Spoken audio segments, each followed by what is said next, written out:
С вами на связи Мария Барбутон. Мы завершаем наше путешествие из горного Алтая. Сейчас мы приехали в город Тюмень. И моя традиция, немножко, конечно, вредная, но моя традиция, когда я бываю в Тюмени, я обязательно посещаю Макдональдс.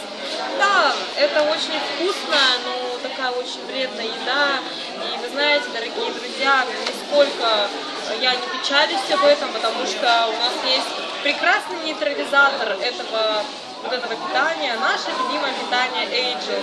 Съев буквально пакетик Экзо, я просто нейтрализую все химические примеси, которые находятся в этих вкуснейших и аппетитных булках.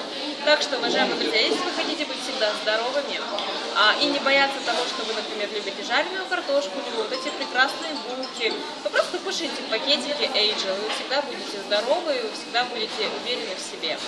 Следите за новостями, до новых встреч!